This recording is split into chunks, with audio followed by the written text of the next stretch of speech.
morning, everybody. My name is Larry Hofheimer, and I am the founder and chairman of the Macular Degeneration Association. I'll give you a little background before I explain what the organization is and how I got involved. My mother had wet macular degeneration over 20 years ago. She's no longer living, but when she was, she lost her entire central vision. I took her to many optometrists because she kept thinking she was losing she needed new prescription lenses for her glasses, none of which helped. Eventually, she was diagnosed as irreversible wet macular degeneration, and her entire central vision was lost.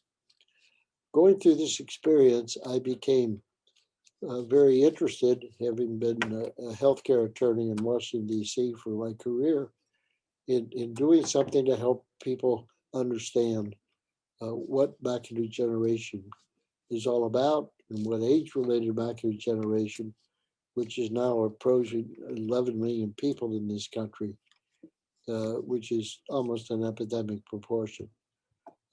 It's common. It has a lot of familial connections, and there is some treatments now that never occurred before. Lo and behold, about 2 years ago, I was diagnosed with wet macular degeneration in one eye and have been receiving shots in there. And because I caught it very early, I did not lose any central vision. But not everybody's that lucky. But having diabetes is really a situation that can adversely affect your eye health as well as a lot of other things. Today, we're going to talk about diabetes and macular degeneration. And we have with us today a very distinguished speaker, Dr. Paul Chaus, who specializes in diabetic eye care and education in Tacoma, Washington. He's the author of Diabetic Eye Disease, Lessons from a Diabetic Eye Doctor, which he wrote in 2003. Dr. Chaus lectures and writes extensively on the topic of diabetes and diabetic eye disease, nutritional aspects of diabetic retinopathy, and age-related macular degeneration. He is an adjunct professor of optometry at Western University Health Sciences in Pomona, California. It's now my pleasure to introduce Dr. Chaus, after which he will be available to ask questions. So stay tuned, and I hope you benefit from this conference. So it's my pleasure to introduce to you Dr. Paul Chaus. Well, thank you so much, Larry, for that very kind introduction. It's really a pleasure to have the chance to talk with everybody today. Diabetes is kind of a personal passion of mine. I developed it when I was 5 years old, so I've actually had it for more than 52 years. And my practice, which is an optometry practice in Tacoma, Washington, about 90% of my patients have diabetes. A lot of those patients also have macular degeneration. So as it turns out, there's actually some correlation between the two conditions, and I'll talk a little bit more about that as we move through my talk. So this is just a little bit about me, what Larry already said in the introduction, and I just wanted to post my disclosures. I've been involved with a number of different companies in the eye care space, but also in the diabetes space, and I've done my best to not be biased by any of those relationships. So diabetes, we know it really is an epidemic. So in 2012, about 1 in 10 people in the US had diabetes. By 2050, it's expected to be between 1 in 3 to 1 in 5. So about 34 million Americans now have diabetes. In addition, there's this other pool of people that have what's called prediabetes. Many of you may have been told you have prediabetes. So what's that? Well, it's a condition where your blood sugar levels are higher than normal, but they haven't quite gotten high enough to be labeled as having diabetes. The reason it's important is a lot of people with prediabetes actually have damage to their eyes. So, it begs the question, do they have diabetes now, not prediabetes? And the answer to that really is yes. So 1 in 3 to 1 in 5 by 2050. Right now, it's about 1 in 8 people. So the numbers keep going up. About 1.5 million new cases of diabetes are diagnosed every year in the United States. It's expected to be 100 million Americans by the year 2050. So that's a lot of people. Worldwide, it's going to be, right now, it's about 500 million. It's expected to be 1 billion people by 2050 worldwide. So why is it a big deal? Well, diabetes is actually the 6th leading cause of death in the United States. It's listed as the primary cause of death on the death certificate, but it contributes to a lot of other deaths as well. It's the leading cause of new onset blindness and severe vision loss in people in the United States under the age of 74. There's about a 20 times increased risk for severe vision loss if you have diabetes. Diabetes also, and we've probably all heard this or somewhat aware of it, it's the leading cause of end-stage renal disease. That's kidney failure. That means you need a transplant or you need dialysis. It's also the leading cause of non-traumatic amputation. So about 74,000 amputations a year occur in people with diabetes. About half of those are toes. The other half are feet and legs, lower extremity amputations because of them. And all these things are kind of linked to each other. So if you have eye disease, much more likely to have kidney disease, much more likely to have an amputation, and vice versa. And diabetes really costs a lot of money. $327 billion were spent in 2017 on diabetes care in total. So there's some myths I want to get out of the way right up front. It's important that we all understand these myths, whether you're a healthcare provider or not. Diabetes only occurs in obese people. Not true. Lots of people that are svelte develop diabetes. It's not so much your total adiposity or fat content, it's where the fat is distributed. We know, for instance, in Asian Americans, they get diabetes at a much lower body weight than do European Americans. And so I see people all the time that look relatively slender and they have type 2 diabetes. The second myth is that not taking medications to control diabetes means the disease is less serious. So a couple of points about that. Many patients that are, quote, diet, exercise controlled do not have good control. So I'll just lay that out at the front. And the other thing is that people not on medication still do develop eye damage related to their diabetes.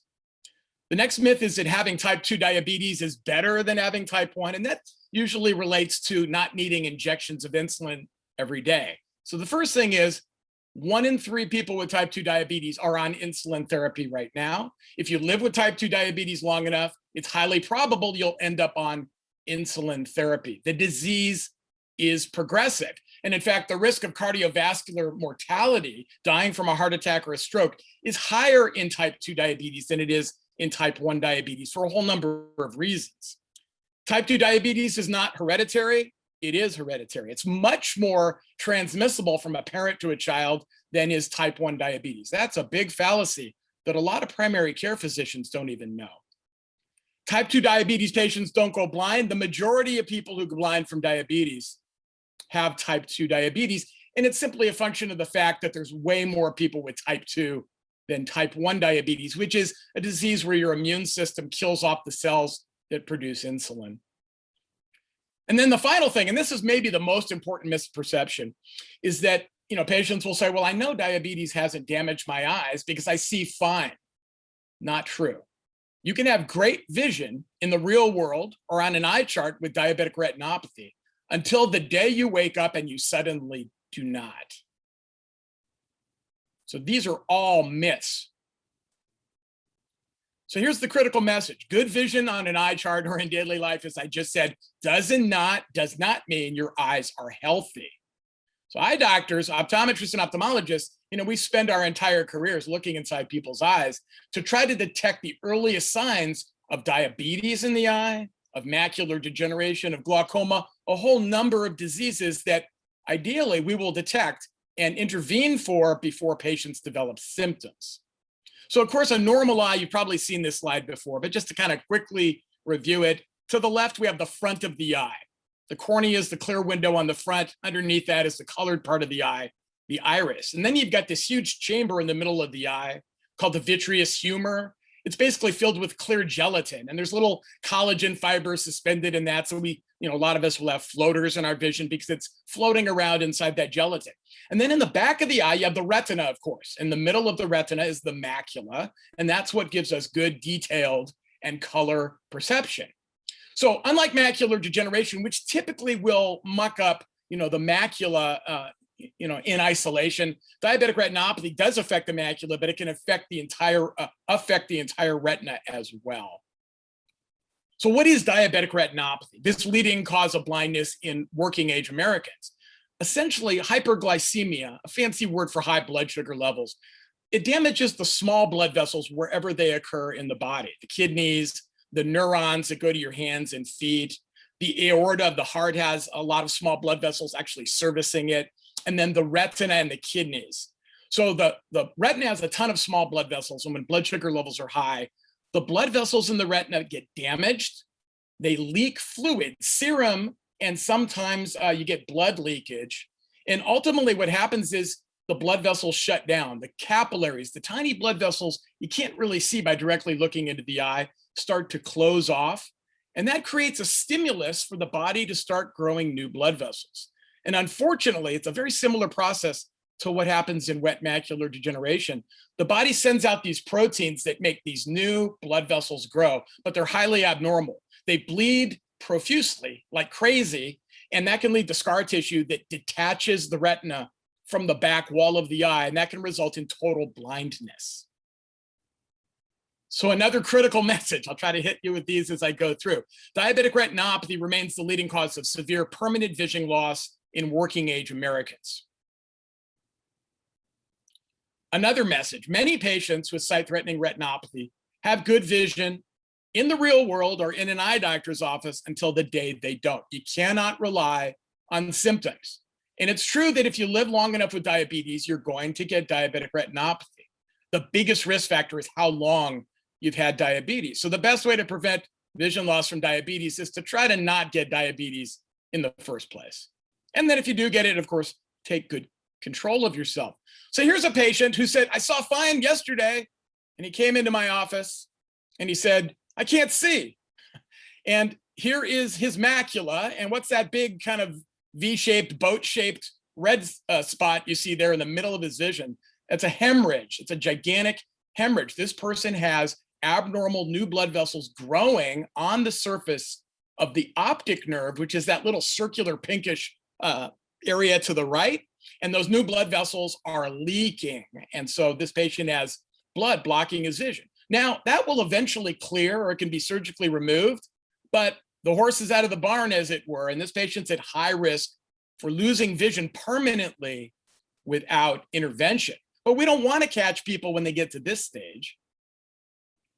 So another critical message, 90% or more of all severe vision loss from diabetes is preventable if it's detected early and proper intervention is done. And the interventions essentially, there's different ones, but medicines injected into the eye, exactly like the ones that are used in wet macular degeneration, or laser treatment to the retina, basically to kill off areas of the retina that are leaking out the proteins that lead to the abnormal blood vessel growth. So here's a discussion point. I don't have a slide to talk about it, but I want to throw out some of my ideas about this. Why don't people with diabetes get annual eye exams? Well, there's a lot of reasons, but the number one reason cited by patients that are interviewed when they don't show up for their eye exams is that they didn't think there was a need. They didn't think there was a need because they were seeing well. And again, that's one of those myths. It doesn't mean your eyes are healthy just because you see well.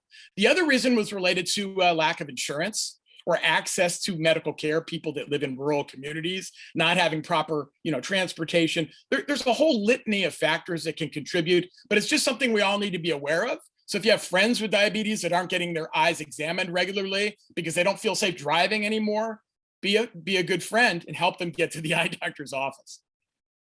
So again, a little more about diabetic retinopathy. So I've already said this, the leading cause of new onset blindness. About 30% of people with diabetes have some degree of damage to their blood vessels in their retina, diabetic retinopathy. But look at the interesting statistic below. Somewhere between about 8 and 13% of people with pre-diabetes already have diabetic retinopathy. Diabetes is diagnosed on average about 6 years after people have already developed the disease. It's because we're not doing the right tests to diagnose it. So most of us who've been diagnosed have gotten a fasting blood sugar test first thing in the morning. Well, it takes about 5 to 8 years for that test to become abnormal after the onset of diabetes. So there are actually better blood sugar tests that can be done in combination with fasting blood sugar, not eating for 8 hours and then checking your glucose. About 1 in 10 people with diabetes have vision-threatening diabetic retinopathy. So there's really these, 3 entities, what's called proliferative diabetic retinopathy, PDR. That's when the new blood vessels start to grow. There's diabetic macular edema, affects the same part of the eye macular degeneration does, and it's characterized by fluid swelling in the middle of your vision. And then there's severe non-proliferative diabetic retinopathy, or NPDR. And this is listed here because many of these patients, actually about half, within the next year will progress on and develop proliferative diabetic retinopathy. So we flag these people as being at extremely high risk for losing their eyesight. In 2017, 1.4 million Americans were legally blind from diabetic retinopathy. So who gets it? Obviously, people that get diabetes, right? So if you can prevent diabetes, lose weight if you're above ideal body weight, engage in regular physical activity, eat a low carbohydrate diet, that will lower your odds of developing diabetes. Again, most people with diabetes have type 2. The risk of getting retinopathy is higher in type 1s, even though there's far fewer of us. I have type 1 diabetes with type 1, just because on average, our blood sugar levels tend to be higher because we're not making any of our own insulin. Again, key point number 2 there, patients with long diabetes duration are the ones who typically develop diabetic retinopathy. Patients that have bad blood sugar control, I shouldn't even say bad, suboptimal. It's hard to control your blood sugar levels. So there's kind of 2 ways we look at blood sugar control now. One is the hemoglobin A1C, or the HbA1c test.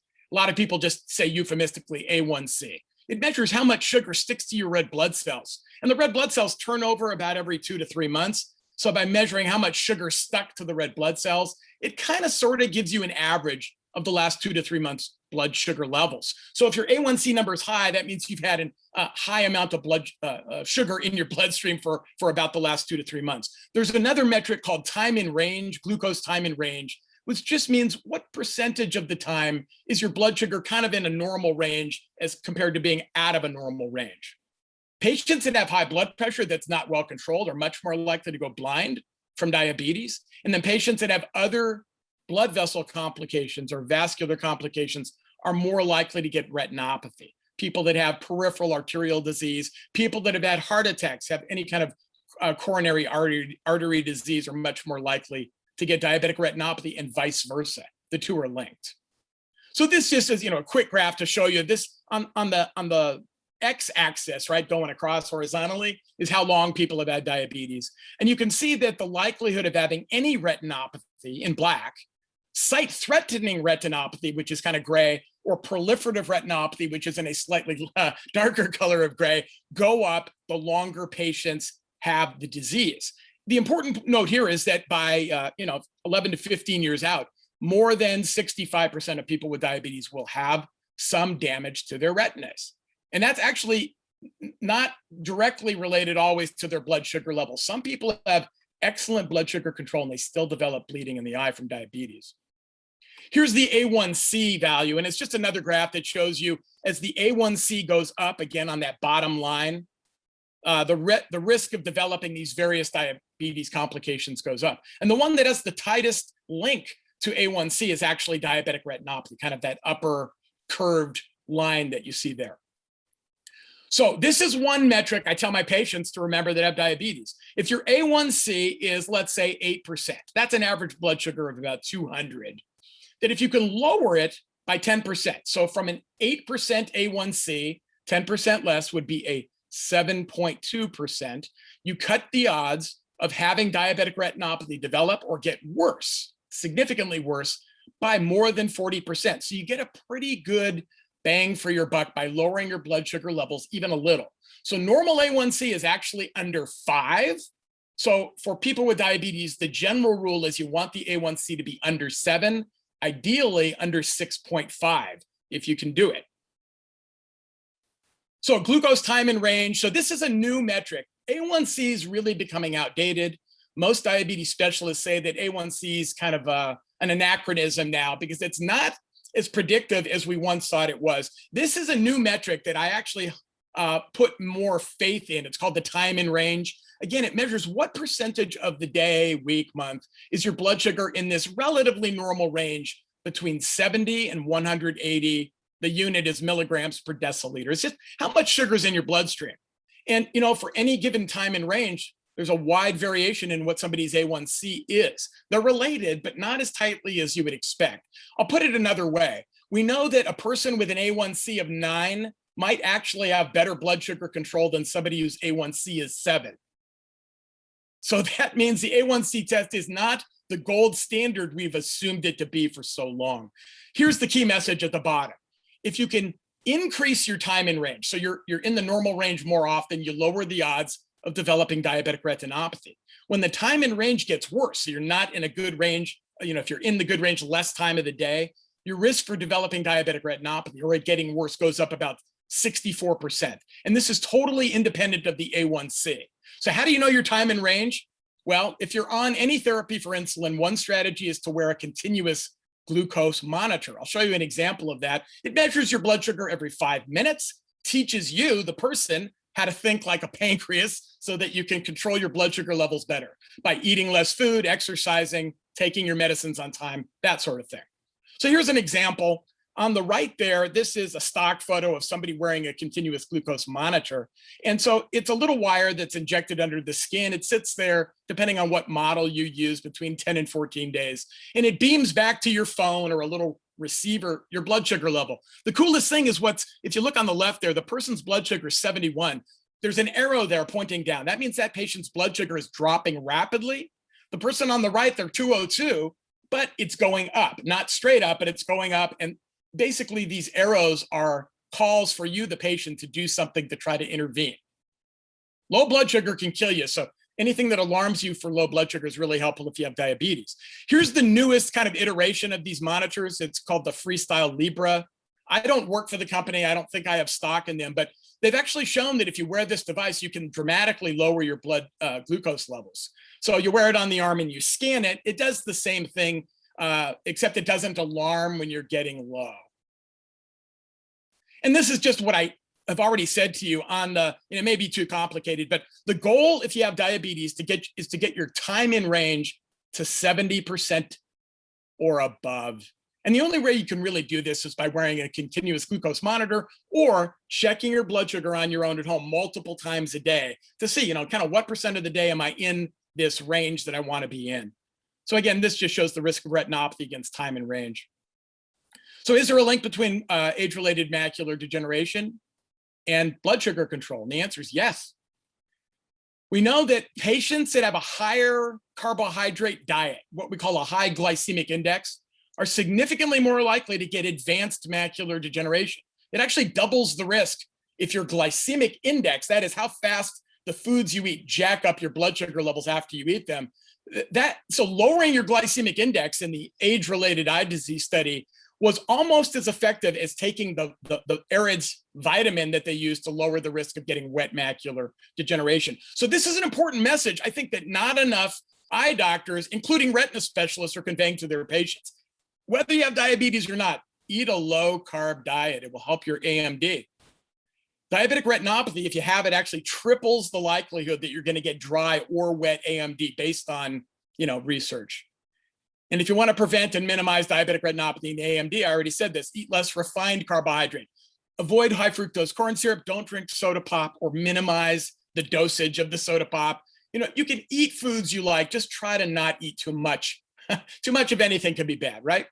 So a lot of patients with diabetes don't know about the need for regular eye exams, how often they should have an eye exam, or the fact that, diabetic retinopathy and even diabetic macular edema in many cases have no symptoms when they're early on and when they're most treatable. So how often should I get an eye exam? So if you have diabetes, my advice is at least every year, get your eyes dilated. And there are recommendations from different, groups like the American Diabetes Association. You can go out every other year if you have good, and they don't really define that all that well, good blood sugar control, and you have no retinopathy at your last visit. I'm not a fan of that. And why? Well, the reason is, if I say I'm going to, take my vitamin in the morning every third day, I'm less likely to take it, right? If you do something routinely, you're more likely to do it. I think annual exams are good. It's another chance to have an eye doctor evaluate your eye health. People with diabetes get lots of other problems other than retinopathy as well. Higher risk for basically every eye condition we know of. So my advice, whether you have great control or not, is to get an eye exam every year. So the common symptoms associated with retinopathy, the number one symptom is nothing. I see fine, I have no symptoms, I can read the bottom line on the eye chart. I see people all the time who said, I can see great, or they did the last time I saw them, bottom row on the eye chart. Now they're in, they can't see the big E on the eye chart anymore. With disease progression though, patients sometimes do get symptoms. So you can get floaters, and typically it's bleeding into the eye. So the floaters will appear red. You'll get distortion of your vision, just like in macular degeneration, if the macula becomes swollen with fluid. You can get abnormal blind spots. The most common thing we see is sudden changes in your vision due to blood glucose levels getting really high and then falling. So when your blood sugars are out of control, your glasses prescription fluctuates. And even within an hour or two, you can have dramatic changes in your eyeglass prescription. The other thing that's really common is color vision problems. They're subtle. Most patients don't notice them, but at an eye doctor's office, we can test for these things. And we know about 40% of people with diabetes have abnormal color vision, far more than the general population. So here's just some kind of, examples of what it might look like. If you got diabetic retinopathy that's bad, so here's somebody that has an abnormal kind of spot in the middle of their vision on the top. And down below, I created this. I had bleeding into my eye. And this is what it looks like when you get bleeding into that gelatin chamber of the eye called the vitreous.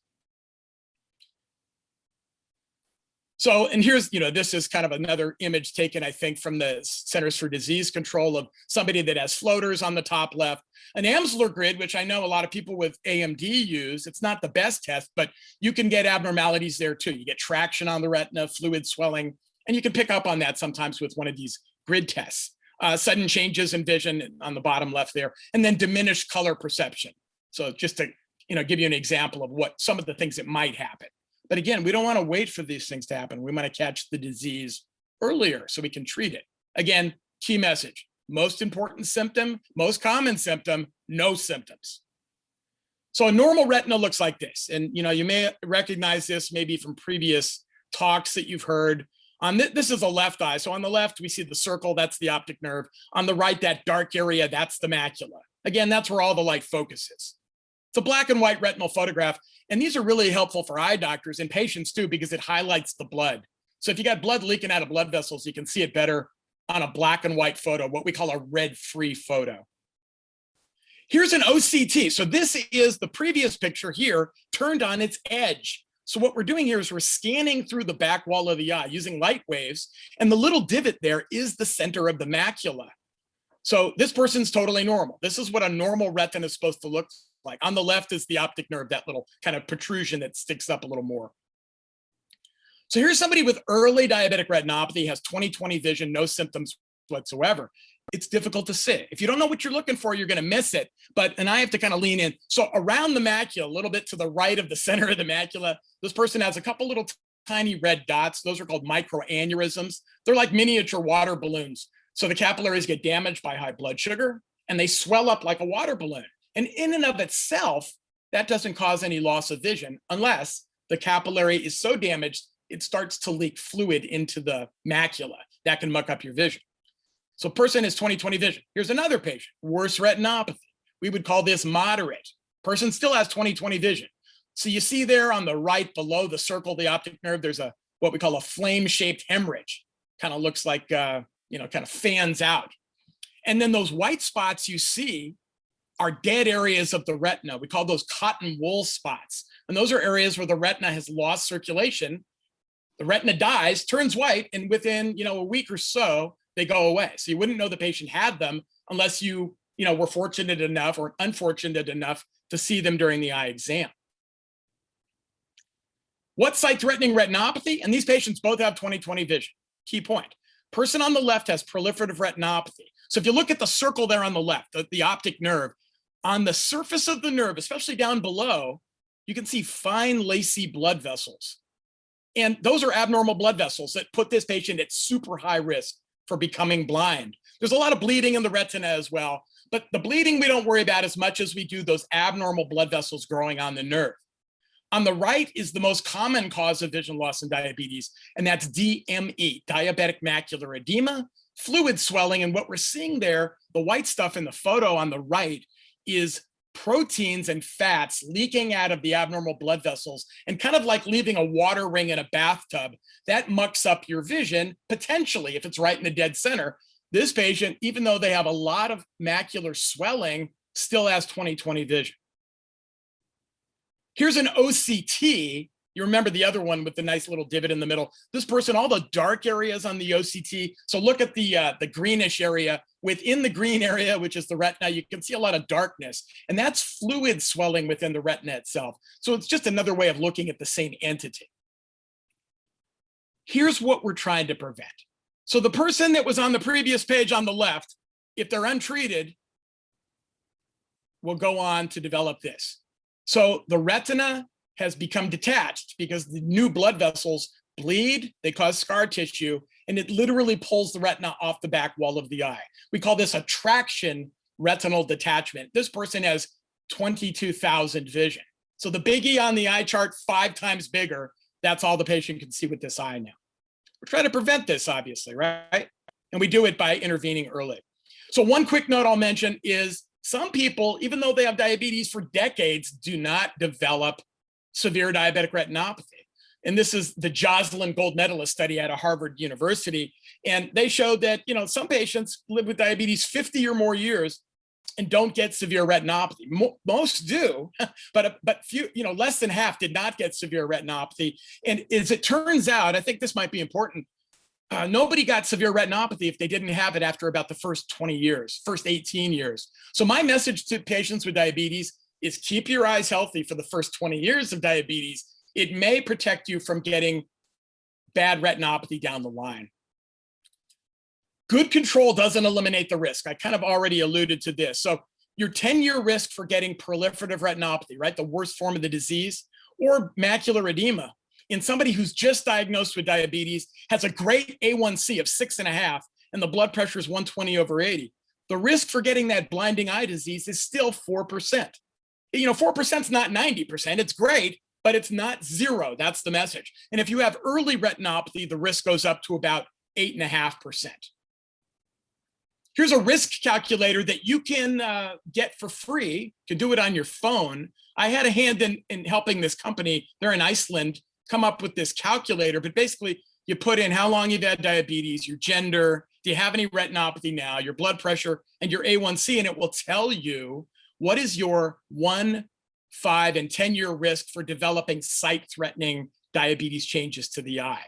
So in this particular case, I was able to show my patient, look, your A1C is 9, really not very good, about a 240 average. If we get you to 6.5, which is about a 150 average, we cut your odds of getting blinding retinopathy by half.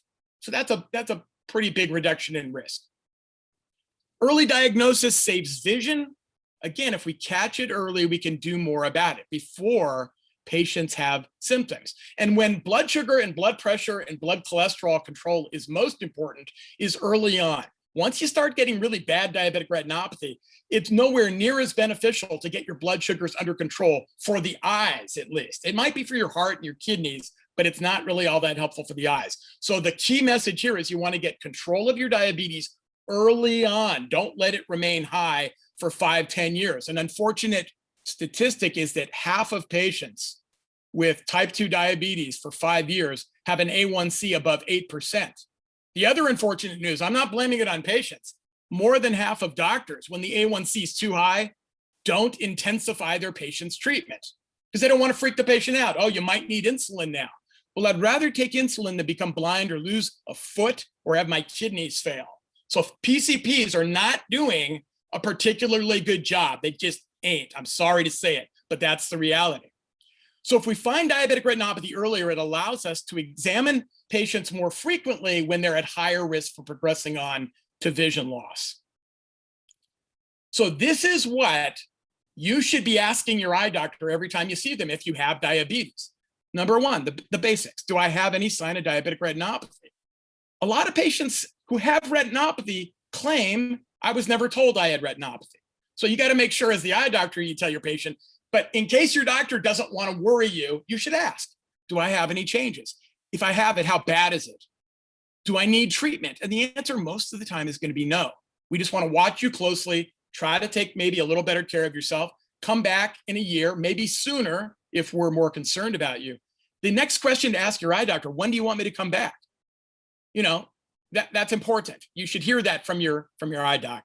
And will you send a report of your findings to my doctor, my family doc, my PCP, or my endocrinologist?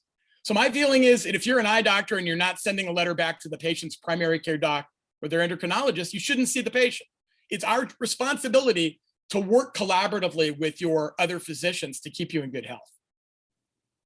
Now, what can a person with diabetes, a PWD? I hate the word diabetic. I don't call people macular degenerates. I don't call them epileptics.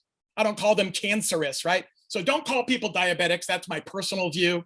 They're people that happen to have diabetes. So how do we help our eye doctors take better care of us? Well, come in knowing some of your history, right? What's my last A1C? Not only that, what has my A1C been over the years I've had diabetes? If you know your time in range, if you wear one of those continuous glucose monitoring devices, that's even better. Bring a list of all your medicines. Medicines that you take for blood pressure, cholesterol, a whole array of conditions do affect your eyes. The eye doctor needs to know what drugs you're on. It's important. So bring a list. Be prepared to have eye drops put in your eyes. If you're not dilated by your eye doctor, I don't think you're getting the quality of care you deserve. Now, I know there are even eye doctors out there, especially during COVID, that are not dilating every patient's eye.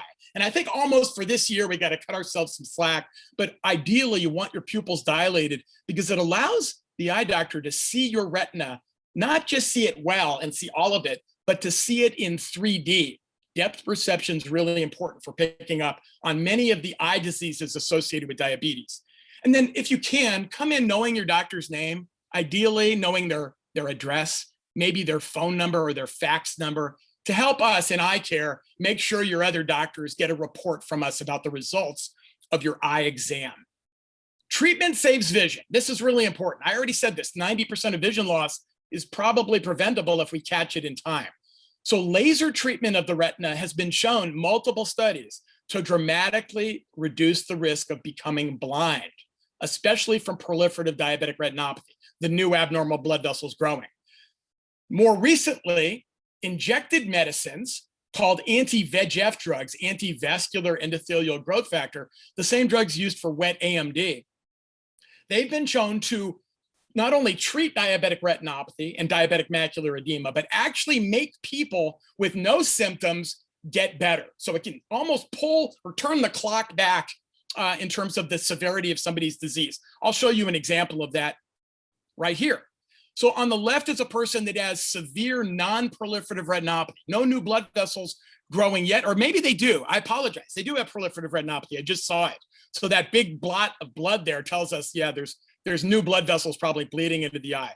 So this person got a series of these injections into the eye, and 3 years later, on the right is the same eyeball. You see how much dramatically better that is.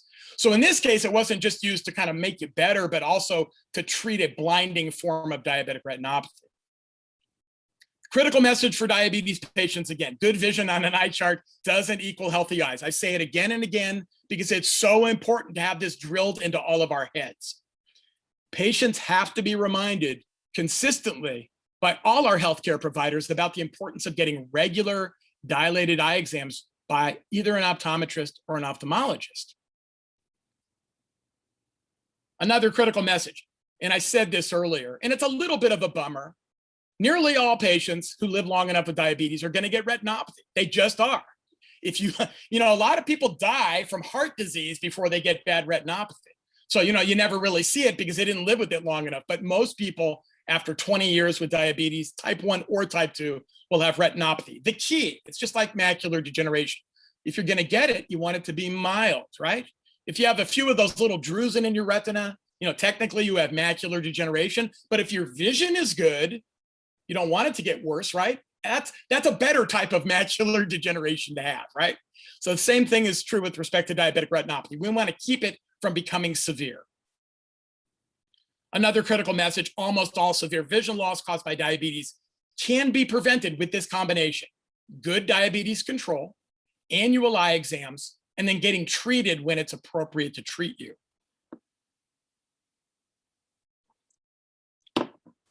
So is diabetes associated with other eye problems, aside from diabetic retinopathy? Yes. So if you have diabetes, here's the bottom line. You're more likely to get every disease known to man if you have diabetes. If you Google any condition and say diabetes, you'll say, yeah, people with diabetes, doubly likely to get this condition. And there's a whole lot of biochemical reasons I won't go into. But in the eye, there's a bunch of other things that can happen: cataract, glaucoma, dry eye, and more. So I just got kind of a whole list of different things that happen here. So we've got on the upper left, non-proliferative retinopathy; in the middle, diabetic macular edema; on the bottom left, we have proliferative retinopathy, another patient that has a lot of bleeding in the eye.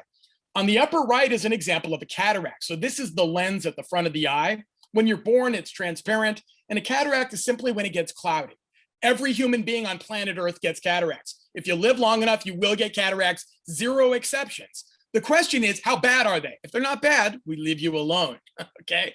People with diabetes on average do develop cataracts about 10 to 15 years earlier than people of the same age that do not have diabetes. It's not that big a deal. On the bottom left, I just brought up an example of an optic nerve with more of these abnormal blood vessels growing on it. So you can see, again, those fine, lacy blood vessels. Those are a huge red flag. Even if you're 20/20, this patient's at high risk for becoming blind without treatment. In the middle, on the bottom, there is an example of glaucoma. The pressure inside the eye builds up, damages the nerve. I think of it like a donut. The optic nerve's like a donut. The hole in the donut is where there's no nerve tissue. And what happens in glaucoma, the hole in the donut gets bigger. The rim of the donut gets thinner, and you start to lose vision from that. It can cause blindness. People with diabetes are about 50% more likely to get glaucoma. On the right, you see the optic nerve there. It's all white, it's pale. This person has had a stroke to their optic nerve. It's called ischemic optic neuropathy. So this person's blind. And this is more common, about doubly common in people with diabetes. I told you. So on the upper left, I'll give you a better picture of it in a second. There it is, the branch retinal vein occlusion. So people with diabetes, when their blood pressure is high especially, the veins can get blocked off. The blood has nowhere to go, so it leaks out. And so here you see in dark, you see how it highlights the blood. The upper right is somebody with a corneal problem called an erosion of the cornea. It's a backlit picture, but the front surface of the eye there, the cells, it's like a sunburn. It peeled off. They've been torn off by the eyelid sticking to this. And this is much more common in people with diabetes. The classic symptom is you wake up first thing in the morning, open your eyes, terrible pain. There's treatments for it. Typically, it does not cause blindness, but it's a lousy condition. People with diabetes don't dilate as well. So the lower left there just depicts somebody that we put drops in their eyes, and 45 minutes later, their pupil doesn't get really very big. The person in the middle on the bottom there has a palsy of one of the nerves that moves their eyes around. So this person is trying to look to the left. You can see the right eye is looking to the left, in towards the nose, but the left eye is unable to turn out towards the ear because one of the nerves that controls eye muscle movements has been at least temporarily paralyzed, and that happens from high blood sugar levels damaging the blood supply to the nerve that controls eye movement. And then on the lower right there is just an example of somebody with dry eye. Again, it's the front of the eye. That green stuff, kind of yellow-green, is the tears on the front of the eye. And typically the amount of tears on the lower eyelid should be about doubly high, doubly as much as we see in this picture. We know people with diabetes are twice as likely to get dry eye compared to folks without diabetes. Macular degeneration, I'm listing it as a risk factor of diabetes because I already showed you evidence that it is. So if you have diabetic retinopathy, 3 times more likely to get AMD, dry or wet. How do you find a great eye doctor? I'm getting close to the end here, and I'll take all the questions that I can possibly get from you guys. So here's how you find a great eye doctor. The first thing is if you need treatment, you're going to get the best treatment from somebody who has the most experience. And that's generally somebody who's a retina specialist. They only treat that part of the eye, the back wall of the eye, right? It's kind of like if you have an orthopedic problem and it's a bad wrist, you don't go to the guy that only does knees. You go to the guy that does a lot of wrist and hand surgery, or the gal. So optometrists and ophthalmologists generally do an excellent job at diagnosing diabetic retinopathy. Here are some caveats I would ask any eye doctor, to help make sure you're seeing somebody who's appropriate. Do you see a lot of patients with diabetes? That helps if you have a lot of experience, right? You can gauge their knowledge of diabetes. Good eye doctors, this is my view, it's personal, but will educate their patients about prevention. And so if your doc just says, you're fine, go out the door, come back in a year, I don't think that's good enough. They should be talking to you about how do you prevent retinopathy from occurring or from getting worse. Ask the doctor, did they use retinal imaging, especially did they use OCT? That kind of ultrasound of the retina I showed you that gives you a cross section. A lot of people have fluid edema in their retina, and it's very subtle. You can't pick it up always when you examine the patient clinically. So it's really helpful to have an OCT. Ask for recommendations from friends and family, although sometimes those are biased. Everybody thinks their doctor is the greatest in the world. That's just human nature. And then I think, the best person to ask, maybe your family doctor, or even better, your endocrinologist if you see one for diabetes. Endocrinologists are people who specialize typically in gland diseases, so pituitary gland, thyroid gland, diabetes. So if you see somebody who's a diabetologist, that's even better because that's what they focus their practice on. There are some advantages, I think, and I'm biased, I'm an optometrist. About 90% of the patients I see have diabetes, and I get most of my referrals from endocrinologists that are across the street from me because they just say, you know more about diabetes than any eye doctor that I work with. So that may or may not be true. They may be buttering me up, but there are some advantages, I think, with optometrists. One is typically we see fewer patients per day. So I know ophthalmologists that will see 70, 80, 90 people a day. Typical optometrist on a busy day maybe sees 20. So we have more time to talk with you, to educate you about prevention of disease. I think that's a relative advantage of an optometrist. And optometrists are very clinically savvy now. And we have the ability to pick up on all sorts of problems, just like any ophthalmologist can. Optometrists, another advantage is if somebody needs retinal care, we don't work with general ophthalmologists. Generally, unless one's not within 100 miles of our offices. We work with the retina specialists, and we know who the best people are in our community. So an optometrist is a neutral arbiter of who's a great person for you to see if you need specialty care. That's my view. Here's the key message, and we're close to wrapping it up. You want to make sure you or a loved one or a best friend that has diabetes gets an eye exam every year.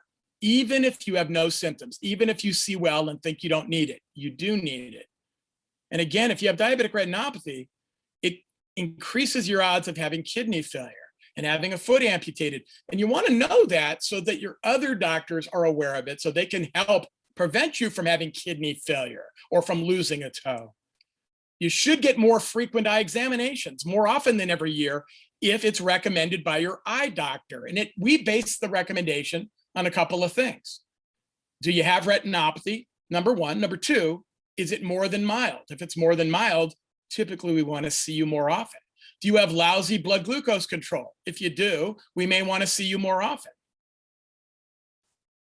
The other thing I'll just mention is there's some evidence that if family members have bad diabetic retinopathy, you're more likely to get it. Again, this speaks to the hereditary nature of a lot of eye diseases. So if you have a parent, a sibling that has bad diabetic retinopathy and you also have diabetes, we might want to see you more often.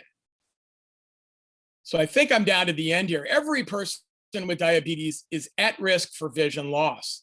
The key, again, is to get your eyes checked whether or not you have any symptoms. And this is a brochure, I think, from the National Eye Institute. It's a division of the National Institute of Health, part of the federal government. Because nobody wants anybody to go blind, right? The federal government doesn't want you to go blind because it costs more money to take care of people that have vision loss. So prevention is really king. I want to say thank you. It's a real honor to talk to this group. I'm grateful to the sponsors of the program, and I'm grateful to the MDA for inviting me to speak today and answer live. Okay, so here we do. We got some questions here. So the first question is, I've had diabetes since I was 38 years old. I feel your pain. I've had it since I was 5, so I know what it's like. I don't know how old you are though now.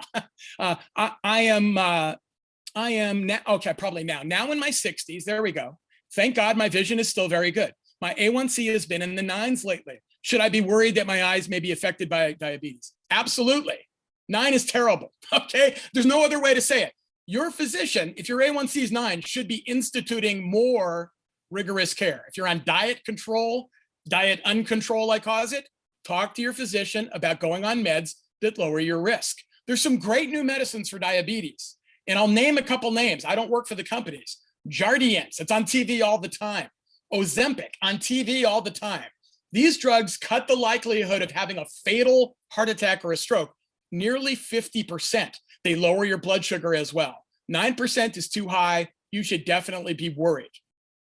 The next question. My father has diabetes, is having some trouble with his eye, was told that he has diabetic edema. So that's macular edema, I assume. It's in the center of the vision. He had a shot. We've gone back and now he's being told that he has macular, so I'm not sure what, maybe macular degeneration. So does diabetes cause macular degeneration? The answer is no, not directly, but they're related to one another. As I said earlier, if your blood sugar levels are high, the glucose sticks not only to your red blood cells, that's what makes your A1C go up, it sticks to all the proteins, all the tissues in your eye, including the parts of the eye that can get damaged in macular degeneration. So we don't think it directly causes macular degeneration, but if you have diabetes, high blood sugar levels, macular degeneration progresses more rapidly in many patients. So I answered that. Next question. I developed diabetes because of high steroids. Yeah, so it's interesting. About 10% of all cases of diabetes occur in the hospital when patients are put on steroid medications for various reasons, maybe for chronic obstructive pulmonary disease.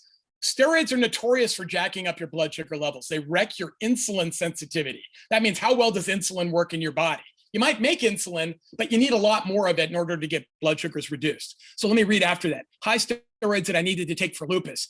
Is this the type of diabetes the same or not as serious? That's a great question.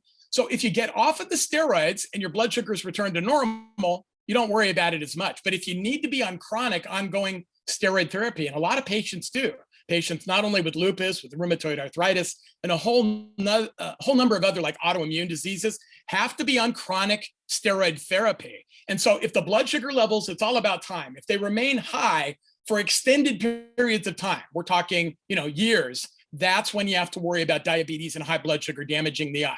It's a great question. Next question. My blood sugars are high and the medication that I'm taking doesn't seem to help. Well, that's a problem, right? Hopefully your physician knows that it's not helping. You need to have a good conversation with her. I'm worried about my eyes starting to bleed. If they do, can I maintain my vision or will I lose my vision? You can maintain your vision. That's a really important message I tried to convey in this talk. If we catch it early, even if they start to bleed, even if things look awful, most of those patients can be saved from becoming blind if it's caught in time.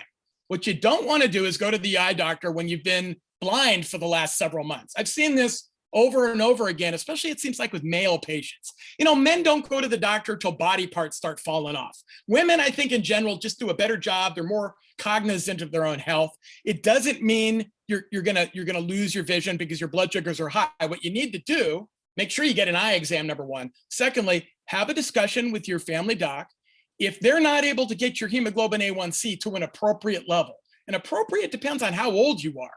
So if you're 75, 80 years old, we don't try to get your A1C as low as we do when you're younger because we don't want to cause low blood sugar. Low blood sugar can kill people also, so you have to be careful.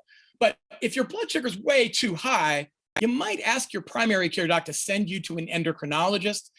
It doesn't have to be forever, but just to get advice about how to better manage your disease. There's a whole bunch of blood sugar medicines out there now. There's no reason to have really bad blood sugar control given all the therapies we have available. Okay, the next question. If my eyes start bleeding due to my diabetes, how will this be treated? So typically there's 3 treatments for bleeding. One is lasering the retina. And basically the reason this is done is to kill the retina. So why would you want to kill the retina? You don't kill the macula, you kill the peripheral retina, the part that gives you night vision and side vision. When you kill the retina, your eye doesn't need as much circulation.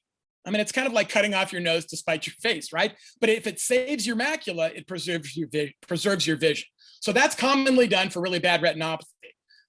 The other way it's treated is with those injections of medicine into the eye. Typically, it's one of these anti-VEGF drugs. I showed you the example of somebody with a lot of bleeding, bad retinopathy, who got dramatically better over the 3-year period of time. The other treatment is watch it. If it's not severe, if it doesn't pass a certain threshold for needing treatment, what we'll tell patients is, well, try to maintain better control of your diabetes. Come back, maybe in 3 months, let's look and see if you're getting worse. If you get to a level where it's worse, you might benefit from receiving treatment. So I talked about laser, I talked about injections into the eye for the bleeding. For most patients with bleeding, we don't treat because it hasn't been shown to be totally beneficial long-term to do that. But when you get to severe, what we call non-proliferative retinopathy, there's pretty darn good evidence that if you treat those patients, you can pull them back from the edge of the cliff. That's one way. My friend, Dr. Gerson, who I know works closely with the MDA, he's got a great metaphor, which is, patient, you're at the edge of a cliff. You see fine now, but if you take one step forward, you're going to fall off the cliff. You're going to lose your vision. What we can do with these medications now is pull you back from the edge of the cliff. And I think that's a good metaphor. I've been able to convince patients who didn't want to go and get injections in their eye to do it when I use that metaphor. So hopefully that rings true with some of you. Go to the next question. My mom has been receiving laser treatments for her diabetic eye disease. Shouldn't she be getting shots? Well, that's a great question. So that's a question to have with the retina specialist. So it depends. If the laser treatment is working, you may not need shots. So the shots, they're not completely innocuous or risk-free. There is a slight, but slightly higher risk to get blood clots and things like that. So patients with diabetes already have higher risk of cardiovascular events. I mean, stroke and heart attack. So you don't want to use, these injections willy-nilly, but there may be some benefit from doing laser combined with some of these medicines injected in the eye. So then you need less of both kinds of therapies. The argument against laser, and I've had a lot of laser myself, 35 years ago now, I was on the edge of going blind. They saved me. But the key problem with laser is that you lose your nighttime vision. It gets worse, and you lose peripheral vision because they're wiping it out by lasering the eye. Okay, next question. Is there a different eye exam that I should be having due to my diabetes? Well, it's the same exam at the root, but maybe some additional tests are done. So again, I think retinal photography is a very useful tool in people with diabetes. So if that's not being done, that's something you could ask about. OCT examination, especially if you have any sign of fluid swelling in the retina, that should be done. The key thing that's different is that your eyes really should be dilated. The eye doctor should be asking you about your diabetes treatment and the control, and not just what's your A1C now, because the truth is that doesn't matter one iota. What matters is what's your blood sugar control been the entire time you've had diabetes. A lot of patients have terrible control for 10 years. And then they get great control and they still end up with severe diabetic retinopathy. But in patients that have great control the first 10 years, it's way less likely they're going to get bad retinopathy as time goes by. Next question is related. What doctor should I be seeing? I've been going to VisionWorks. My brother's an optometrist. He actually works for them. And seeing the eye doctor there, is this okay? It's like anything. If the doctor is doing their job, yes, it's okay. So VisionWorks, I know just because I have personal family experience with a brother who works there as an eye doctor, they use these ultra wide field retinal imaging systems, which are great. Typically, they don't dilate your eyes though. And so if you have diabetes, I would make sure they're dilating the eyes. You can have a great doctor that works at VisionWorks. You can have a great doctor that works at the grocery store. But in general, my advice is to see somebody who sees a lot of people with diabetes, has a lot of experience, has a good reputation, street credibility in your community. So the next question, after 18 years with diabetes, I've recently been told I have minimal non-proliferative retinopathy. That's great. That's typical. After 18 years, a lot of people have minimal non-proliferative retinopathy. My pressure in the eye was 17 and 19. It's in the normal range. Pressure is not the whole story though. My last A1C was 7.2. My question concerns what I was also told, that I have a crowded optic nerve. Yeah, so that's interesting. I'll read the rest. Years ago, they thought I had a tumor causing the crowded optic nerve. I see an eye doc every year. However, that doc feels it's not a concern, is it? So I'm not examining you, so I'm not supposed to give you medical advice. So crowded optic nerves, the most common reason is something called optic nerve drusen. They have the same name as those white spots in macular degeneration, but it's a totally different process. So optic nerve drusen are these calcium crystals that you're born with around the optic nerve, and they make the hole in the donut where the blood vessels pass through very narrow. So we sometimes will call this a disc because the optic nerve is disc shaped, a disc at risk. So, for these patients, we watch them closely for the development of glaucoma. 17 and 19 is not bad at all. It's a good pressure. Generally, anything under 21 is considered fine. But in many of these patients, what I'm doing is I recommend a baby aspirin because the arteries and the veins are passing through a small opening in the optic nerve. And so if you get a blood clot there, that can lead to a stroke to the eye. I showed you that example of the pale optic nerve earlier. So that's something worth asking. I would ask your family physician, like, is there any reason I shouldn't take a baby aspirin every day? I think that would be a reasonable strategy, and get your optic nerves, your visual fields, a test of your peripheral vision, and then an OCT of the optic nerve done on a regular basis. Next question. You mentioned color vision is affected. What color vision test do you recommend? So there I'm a little biased because I'm a spokesmodel. What am I? I'm not currently actually, I've been a paid consultant to companies that make color vision tests. So in general, sorry, my computer fell off the book I'm supporting it with. The old test, which is called the Ishihara color book, you say, is there a number there or not? It doesn't pick up on changes until they're really bad. So the test you want, they're called color contrast sensitivity threshold tests. That's too much to remember. So there's two companies that make them, and I'll just give you the names. One is made by Rabin, R-A-B-I-N. The other test is made by Konan, K-O-N-A-N. And these are much longer tests of your color vision. And again, the question is it relevant? We know 40% of people without retinopathy have color vision abnormalities. When you get retinopathy, it goes up to about 65%. So in and of itself, color vision, doesn't blind you, but it may be indicative that there are problems in your retina. And it may be something that precedes developing diabetic retinopathy. Next question. No question, just a great big thank you for this wonderful information. Well, Donna, that's very nice of you to say. This is my passion. My joke for the last 20 years of lecturing, and I do most of my talks at optometry and diabetes conventions. And so I always tell the audience I make up with enthusiasm what I lack in knowledge. Next question. Okay, is red meat bad for people with diabetes? Well, iron overload is. Red meat has a lot of iron. This is interesting with respect to macular degeneration too, because retrospective studies, it's not a randomized placebo study, but if you look at what people eat, they get macular degeneration. People who eat a lot of red meat are more likely to get severe macular degeneration. And we think it's due to iron overload. So you can eat red meat, I would eat it sparingly. That's my advice. I heard the head of the American College of Cardiology, I invited him to speak at an optometry meeting in Chicago a couple of years ago. And he said, I eat nothing but plants. No corn, no rice, no potatoes, but all the other plants, because I see the results of diets that have a lot of meat in them every day. And I know that patients who eat more plant foods are way less likely to get heart disease. I'm not a vegan, but I try to minimize red meat. Next question. I hate fish. Come to my house, talk to my kids. They'll be in agreement with you. If I take omega-3 supplements, is that okay?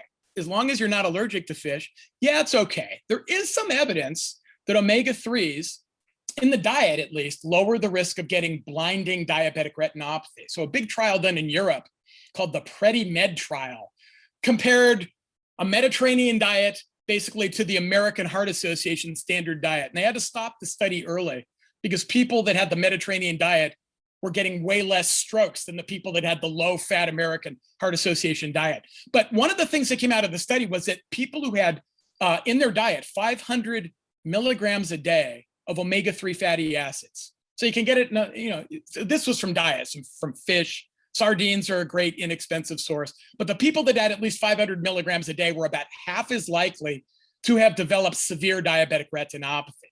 Now, there may be other factors involved. This is the problem with any study. Can you control for all the other things? Maybe people who eat fish, exercise more or do some other healthy activity. But I am a fan of omega-3s.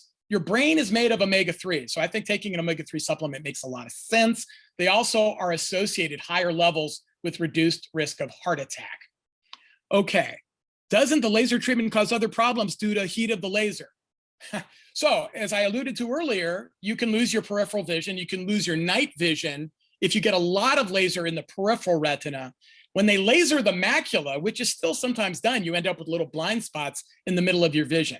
The heat, it's a great question, can spread out. And so what the surgeons try to do, the person applying the laser tries to do is use the minimal amount of energy to kill the part of the retina you want to kill without the heat causing collateral damage, as it were. So I had laser therapy. I had 3,000 laser burns put in my eye and over several sessions back in 1985. And you can feel the heat. It is warm. It's not very pleasant. But long-term, there can be some side effects, but the benefits dramatically outweigh the side effects, preventing you from going blind if you need it. Okay, next question from Holly. Holly from Kenosha, Wisconsin, a cool place. Thank you for your talk. I didn't know that A1C is not done anymore. So let me just stop there. It is still done. It's still considered the gold standard, although in my opinion, it shouldn't be the gold standard anymore. It's still being done. A1C was the gold standard. She said that next. My A1C was 5.5, 6 about 5 years ago. About the last time I had an A1C test. I'm now 66.5 years old. That's great. I've been pre-diabetic since I was 58. Yeah, the interesting thing, I said there's 90 million Americans with pre-diabetes. The statistic is that past age 65, 85% of Americans either have diabetes or pre-diabetes. It's the new normal. So welcome to the club. I get my yearly eye exam once a year. Our sight is very important. Of course, it is to all of us, right? Although none of us can predict the future, I certainly can't. Thanks again. Please come back to the MDA to speak, webinar and in person. You learned about life at age 5. That's, the one thing about diabetes, I'll tell you, it makes you grow up fast if you get it in childhood. I think a lot of patients with type 1 who get it in childhood, sometimes, it's easier to adapt to all the changes you got to make. It's hard to be 65 or 75 and be told you have diabetes. You have to change the way you're eating. You have to take new medications. It's a lot of work. I'm sympathetic to that. There's actually a psychiatric term for it, which, sounds like a joke, but it's a real term. Diabetes overwhelmus. You become overwhelmed. And that's true of any chronic medical condition, including macular degeneration. So we all need to support each other. That's why organizations like this one are so important.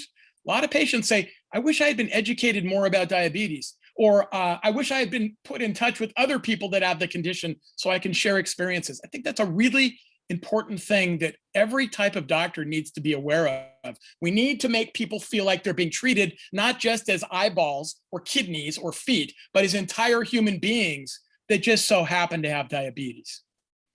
An anonymous attendee, so it must be something bad. Do I need to see, oh, yeah, I thought you were going to criticize me. Do I need to see a retina specialist because of my diabetes? No, you're wasting their time. Retina specialists need to see patients that need to be treated, or in cases where other eye doctors are not sure of the diagnosis.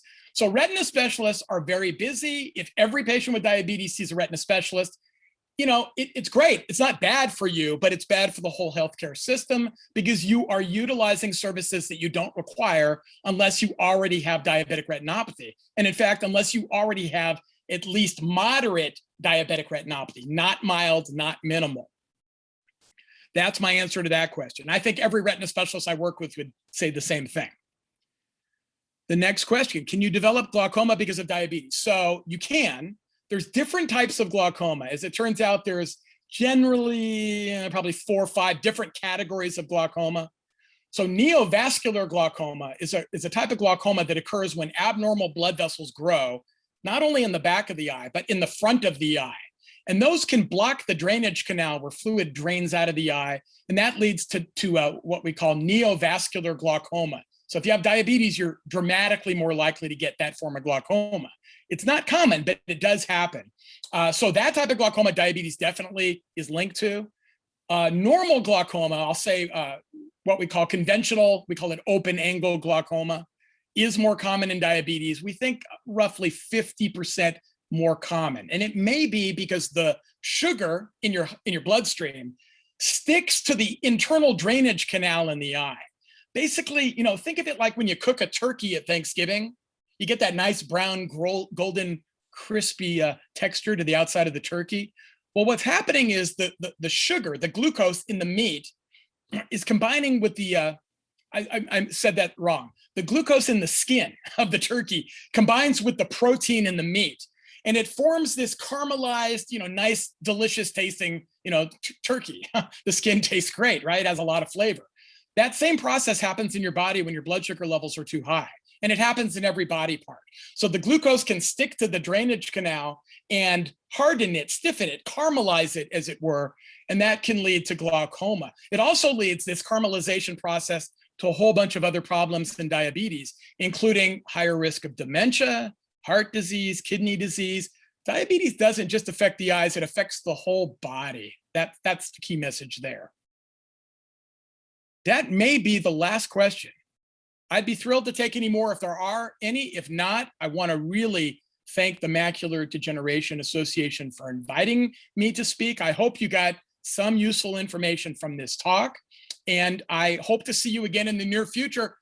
Dr. Childs, this was actually an enlightening discussion. I learned a lot, and I want to thank all of you for attending.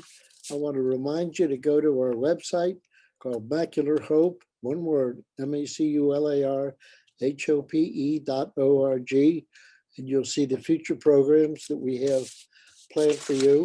All of it's free. And remember that the Macular Degeneration Association is a nonprofit, tax-exempt organization, and we thrive strictly on voluntary contributions. So all that being said, stay well and goodbye.